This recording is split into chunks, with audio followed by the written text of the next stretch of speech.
orang yang benci terhadap anak cucu Nabi, maka naudzubillah min dzalik, meninggalnya dia dalam keadaan non muslim. Tidak ada yang benci cucu Nabi, hanya saja meragukan bahwa itu cucu Nabi dilihat dari kelakuannya. Mengaku kemampuannya lebih daripada Nabi, dan yang lebih bahaya adalah berdusta atas nama Nabi. Dan statement yang Anda sampaikan terakhir tadi adalah supaya orang-orang takut sehingga mengikuti yang katanya kalian adalah cucu Nabi, padahal diragukan kebenarannya. Ba'lawi ini miripnya dengan orang suku Kalas di India, daratan India. Sekarang masuk ke Pakistan.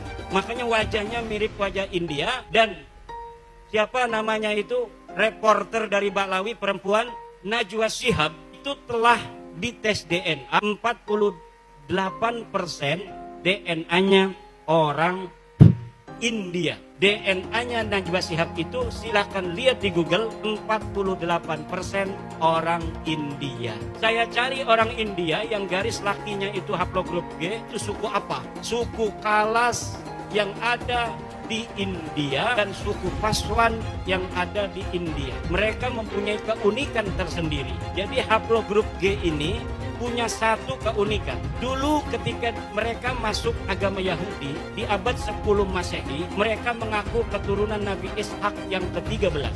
Ketika mereka ada di India, di Kalas, di dataran Pakistan sekarang, mereka mengaku keturunan Alexander Agung.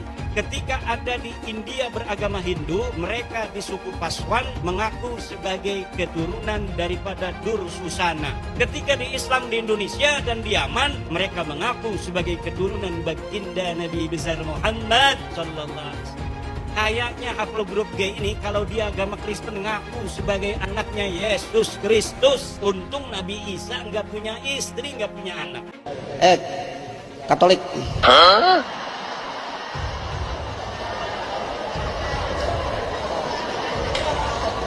Sapi lagi. Enggak, baru masuk Islam. Jangan banyak-banyak mintanya masuk Islam. Katolik. Katolik. Mau kasih saya berapa? Buat Nabi Muhammad? 50, 25 juta. Hah? 25, Bi. Selaman. Mudah-mudahan nggak jadi Katolik ente.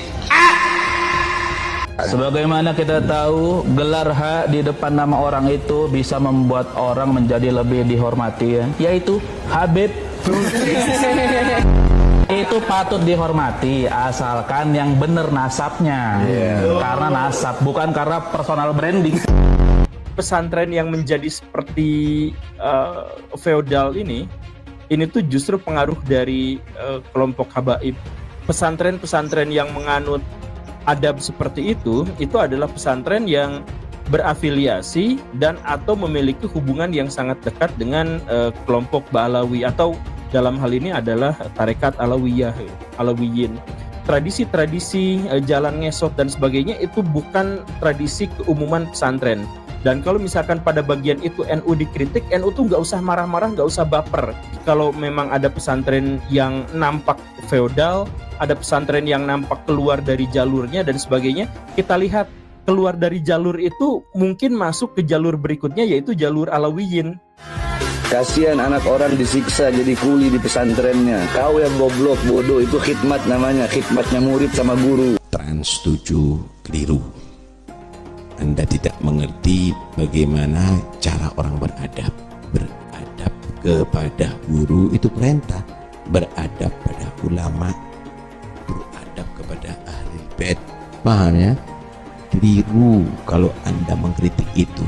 Nah, kalau orang tawaduk sama ulama, Anda tertawakan, ya jangan. Karena itu, ayolah tokoh-tokoh agama ini, dari golongan habaib, dari golongan kiai, ayo kita duduk bahwa kita sudah jelas punya musuh ada di negeri ini yang akan menjatuhkan kewibawaan Islam dengan cara menjatuhkan orang-orang yang dihargai oleh orang Islam. Harusnya murid cium tangan sama guru.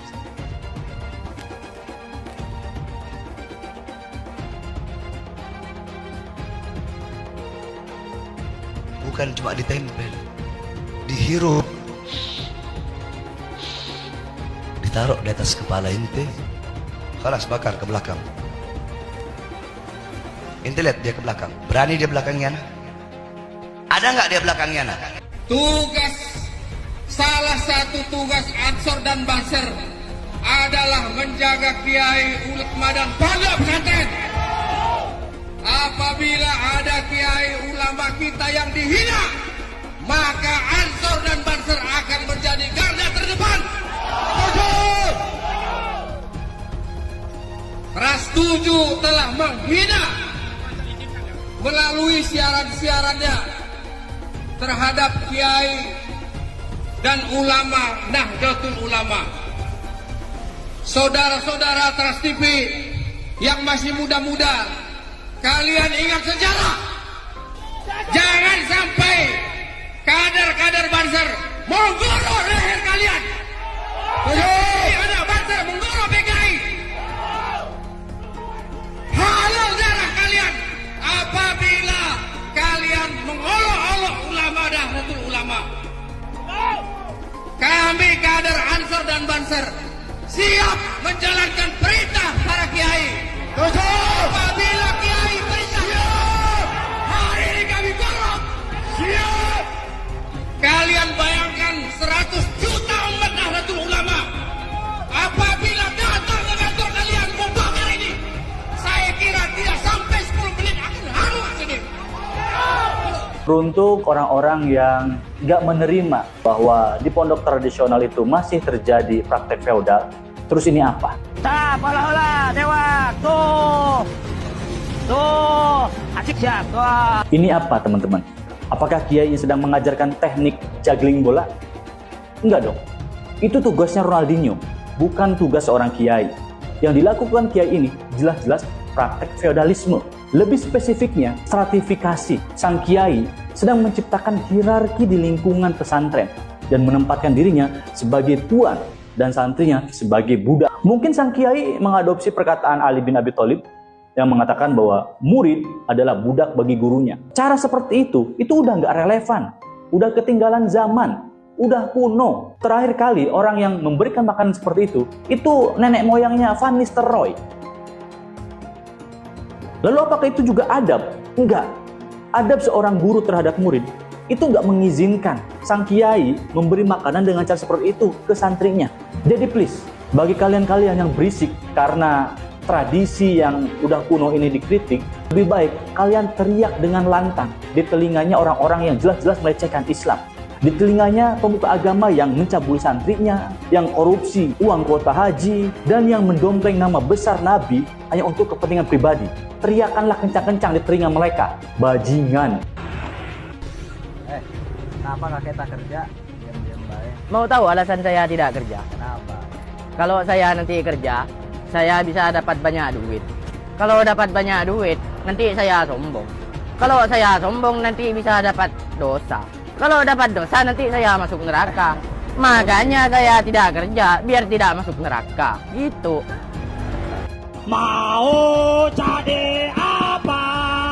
Indonesia tanpa ulama. Mau jadi apa?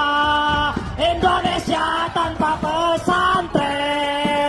Mau jadi apa? Indonesia tanpa santri. Apa kata dunia?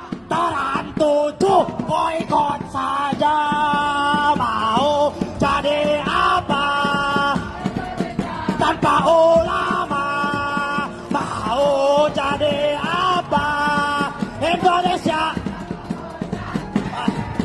Mau jadi apa? Indonesia tanpa santri. Kata dunia tertuju tolol saja. Wahai monyet-monyet yang anti terhadap pelajaran pesantren, pondok pesantren, kiai, ulama, ustadz yang memimpin pesantren. Kalian jangan banyak bacot ya. Kami seluruh pesantren yang ada di Indonesia akan bersatu mencari kalian. Sampai ke lubang semut pun kalian akan kami cari. Monyet-monyet yang anti dengan pesantren. Kalau kalian beragama non-muslim, kalian jangan mencampurin ajaran Islam. Nanti bisa jadi salah. Ya, kalau kalian yang anti ini beragama Islam, kalian itu munafik, pengkhianat. Ya, belajar lagi kan agama, nggak tahu agama kalian. Tahu kalian? Jadi kami semua akan berkumpul menghajar kalian semua. Tahu? Itu yang merunduk-runduk itu, tunduk, jumpa sama kiai, itu adalah adat, ya, adat dan ajaran Islam. Kami nggak perlu kali sebetulnya menghormati ulama dan kiai, tapi kami hanya mengamalkan ajaran Nabi kami. Tahu kalian? Kami siap berjuang, siap berperang melawan orang-orang yang anti terhadap pesantren, baik Muslim ataupun non Muslim. Siap berjuang? Siap. Siap bela negara? Siap. Siap bela agama? Siap. Siap bela negara? Siap. Siap berperang? Siap. Siap mati? Siap. Siap penjara? Siap. Siap bela kiai? Siap. Siap bela ulama? Siap. Siap bela ustaz? Video kerjasama santri membangun pondok pesantren Lirboyo, saudara, yang sekian lantai itu lagi ngecor, biasa santri kerjasama, betul? Betul, langsung diekspos. Apa dia bilang? Lihat tuh pesantren Lirboyo, santri diperbudak, kiai-kiainya jahat, kurang ajar. Hanya hal-hal yang sepele, itu kiai dicaci maki, itu kiai direndahkan, kurang ajar tidak? Enggak sampai di situ, saudara. Ada tamu datang ngasih duit ke kiai, wah difoto, langsung dibilang, saudara, ini kiai cuma ngumpulin harta, ini kiai memperkaya diri, kurang ajar. Begitu ada sebuah pondok pesantren rubuh, saudara. Pondok pesantren bersejarah, itu pondok pesantren tua Al-Khazini, saudara. Pondok pesantren Buduran di Pasuruan, saudara. Sidoarjo, saudara, Jawa Timur. Apa yang terjadi? Oh, langsung digoreng sama mereka yang anti Islam. Digoreng, kiainya dimaki-maki, kiainya disalahkan, saudara. Bahkan kiainya dituntut supaya dipenjara. Dianggap itu kejahatan kiai, kejahatan pesantren, saudara. Mak, mau minum susu? Jalan jongkok dulu.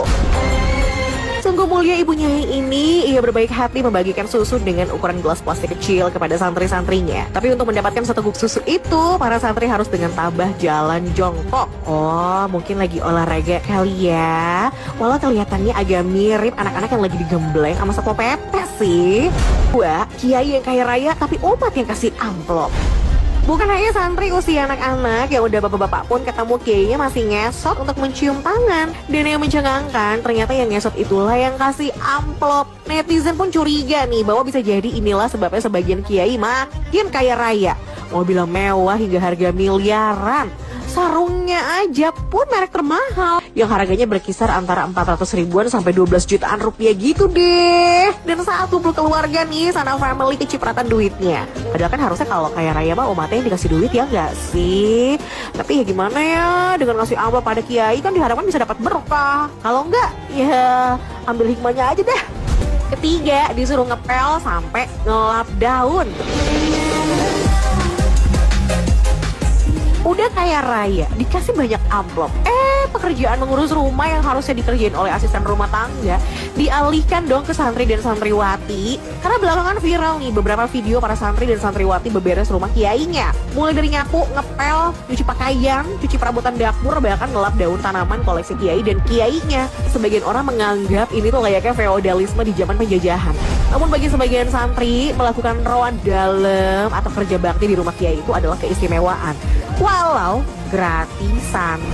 Mobil Mercy seharga miliaran rupiah ini dikabarkan ditemukan ringsek di reruntuhan pondok pesantren Al-Khazini. Nah, ternyata ketua RT 7 RW 3 di sana ini ngomong kalau kemungkinan besar mobil itu adalah milik pengasuh ponpes. Ini akhirnya jadi sorotan tajam netizen dan video pengangkatan Mercy yang ringsek tersebut beredar luas di media sosial, teman-teman. Model tertinggi dari mobil ini bisa mencapai 3,3 miliar rupiah. Setelah diangkat, mobil ini dibawa menggunakan truk dinas PU ke kediaman dari Pak Kiai yang dikawal oleh santri-santrinya. Bupati Sidoarjo menyebutkan gedung bertingkat ini ternyata tidak berizin dan tidak sesuai dengan standar. Tidak ada takdir ya di dunia konstruksi.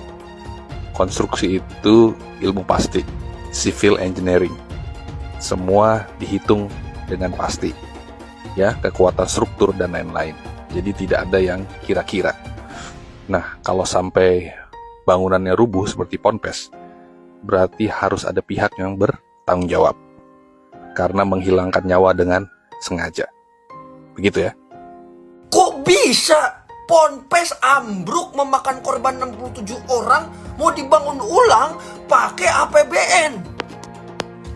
Ini loh. Itu 67 orang kehilangan nyawa di situ. Bisa pemerintah tiba-tiba kasih hadiah. Itu sama juga kayak, oh selamat ya kamu sudah menghilangkan 67 orang, maka saya bangunin ulang gedungnya. Terima kasih banyak sudah menghilangkan 67 orang. Kayak yang bertanggung jawab belum ada. Ya, yang ditangkap belum ada. Proses hukum belum berjalan. Kok bisa pemerintah punya pola pikir begini gitu? Kalau gitu tahun depan ya, gue tinggal jadi pembuka agama, gue bikin pondok pesantren, gue tinggal beli bahan, yang bangun tinggal santri. Kalau rubuh, kan pemerintah yang ngurusin. Wow, enak banget punya bisnis pondok pesantren. Jangan cuman gara-gara di situ ada masalah agama dan di situ ada pemuka agama, jadi penegakan hukum itu jadi tumpul. Kayak tiba-tiba dikasih giveaway bangunan. Enak ya? Kayak udah ngilangin 67 nyawa, dikasih gedung baru, kagak ada pertanggungjawaban hukum. Bukalah gue tahun depan pondok pesantren dah. Nggak ada yang bertanggung jawab dan ditangkap atas kelalaian konstruksi pondok pesantren yang menyebabkan 66 orang meninggal.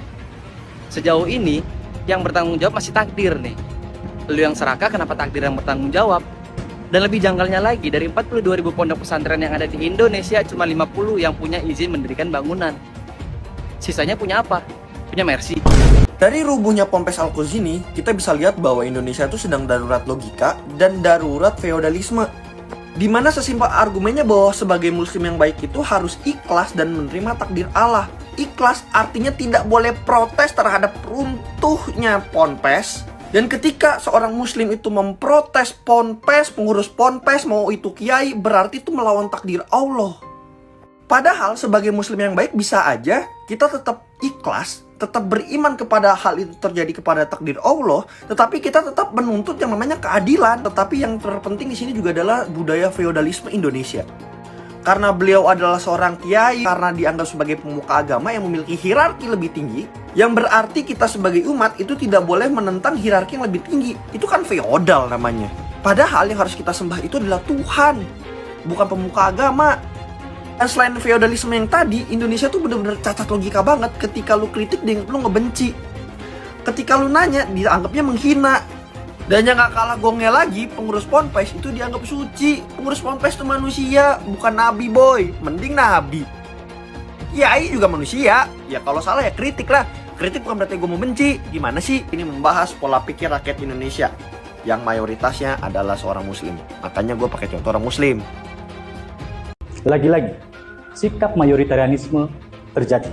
Kali ini pelakunya adalah pemerintah. Karena gini, ketika entitas Islam, entitas yang berasal dari umat mayoritas atau bahkan ormas mayoritas, tidak memiliki IMB, kemudian bangunannya runtuh, dan pemerintah langsung pasang badan, bahkan mau membangun kembali menggunakan APBN, uang yang asalnya dari rakyat lintas agama. Tapi ketika yang tidak memiliki IMB itu berasal dari entitas minoritas, itu pun karena memang peraturan pemerintah yang mempersulit, ketika bangunannya dirusak, bahkan ibadahnya diusik, pemerintah itu jangankan pasang badan, memberikan solusi yang konkret aja mereka itu seakan-akan enggan. Please, jangan sampai tindakan kalian ini merubah sila kelima, keadilan sosial bagi seluruh rakyat Indonesia, menjadi kecemburuan sosial bagi seluruh rakyat Indonesia. Dari 42.000 hanya 50 ponpes yang kantongi izin mendirikan bangunan. Coba gilirannya minoritas izin membangun rumah ibadahnya ditolak sama masyarakat setempat padahal udah ada IMB. Coba kementerian yang terkait berani nggak nindak yang mayoritas ini? Kagak berani ya, soalnya kan sesuai dengan Pancasila kelima, keadilan sosial bagi mereka yang berkuasa. Ayo coba Menteri PU mana coba? Coba berani ditindak ke atau takut di demo berjilid-jilid? Yang teriak-teriak ngusir minoritas tuh mana IMB-nya yang teriak-teriak malah kagak punya IMB. Giliran ambruk memakan 54 korban jiwa yang disarain siapa? Takdir Allah. Wow, luar biasa mantap sugoi debak. Kesalahan itu terjadi hanya kepada minoritas. Kalau mayoritas itu salahnya ya takdir Allah. Kiainya wirawiri menggunakan Pajero dan motor sportnya. Ibu Yai melenggang dengan santai menggunakan Alphardnya. Ketika ada pembangunan pondok, para santri menjadi kuli dadakan. Namun ketika pondoknya ambruk, para santri langsung dikasih gelar syahid dan dibungkus oleh takdir. begitu indah ya. Bisnis berasa surga. Lu lihat nih, beli mobil elit, bikin tiang sulit. 54 orang meninggal dunia gara-gara kerakusan Anda. Ponpes, pengurus Ponpes Al-Qazini, Anda dengar ya. Betul, apa yang terjadi di atas Ponpes Al-Qazini rubuh itu karena atas seizin dan takdir dari Allah, tapi ada kelalaian manusia di sana. Dan ketika ada kelalaian manusia di sana, maka manusia harus dihukum di atas itu.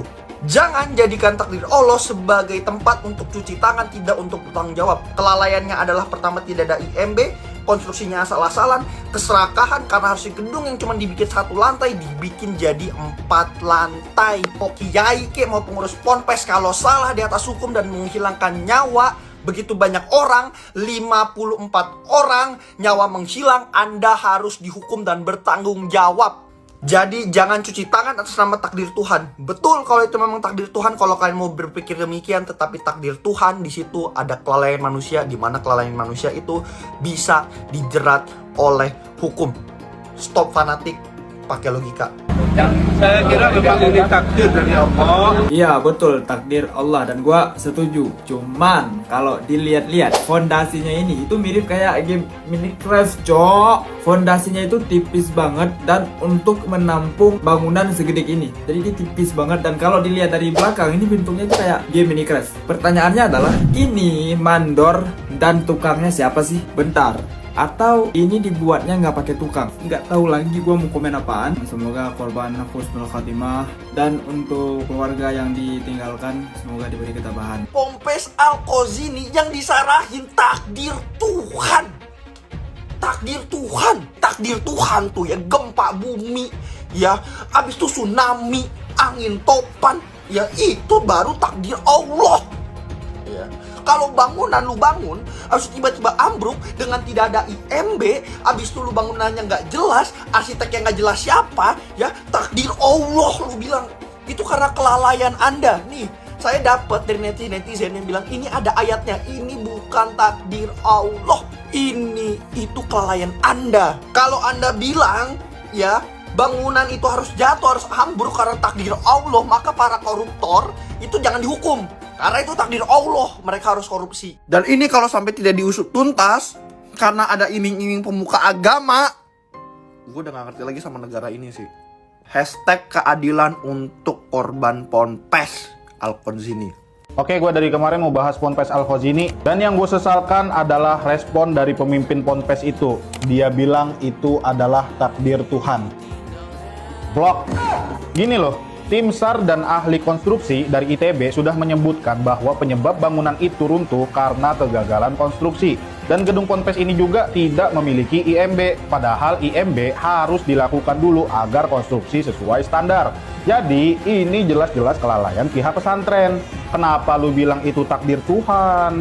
Kalau lu bilang takdir Tuhan, itu sesuatu yang nggak bisa lu hindar, kayak gempa bumi, tsunami, dan lain-lain lah. Tapi kalau ini kan lu bisa antisipasi. Terus yang gue heran, masih aja ada yang bela kiainya. Sampai temen gue tuh yang bahas gituan diancem. Susah kalau sama orang mental feodal, fanatik loh. Jadi sekarang Pak Presiden untuk meng-cross-check semua pembangunan pihak Ponpes agar kejadian serupa tidak terulang. Dan pihak pesantren harus bertanggung jawab atas tragedi ini. Jadi jangan lu coba cuci tangan dengan kata takdir Tuhan. Setan. Maka satu Habib bodoh, ya kan, lebih mulia daripada jutaan ekor babi. Nah itu cocok. Tapi kalau ulama, kiai, yang alim, yang allama, dengan Habib yang mabuk, dengan Habib yang zina, dengan Habib yang maksiat, tidak bisa dibandingkan. Sama dengan kau bandingkan itu air comberan dilokalisasi dengan sumur Zam-Zam. Itu tidak layak dibandingkan. Tidak layak. Apalagi disetarakan. Karena ulama itu tidak bercerita tentang nasab, tidak bercerita tentang ras, tapi bercerita tentang ilmu, tentang adab, tentang keistiqomahan, tentang apakah dia melaksanakan apa yang dia tahu, apa yang dia pelajari, gitu. Tentang kejujuran. Kalaupun Habib misalnya bangsat, apa yang mau dipelajari dari mereka? Oh itu bukan untuk dipelajari, harus dimuliakan aja. Untuk apa kita memuliakan sesuatu yang tidak mulia? Satu, lagu Roma Irama sebujur bangkai lebih utama dari ceramah para habaib 70 habaib. satu lagu sebujur bangkai Roma Irama lebih mulia dan lebih manfaat bagi umat Islam daripada ceramah Jopolo Habaib. Pak Quraisy aja disebut sesat, setingkat Pak Mahfud MD saja disebut sesat.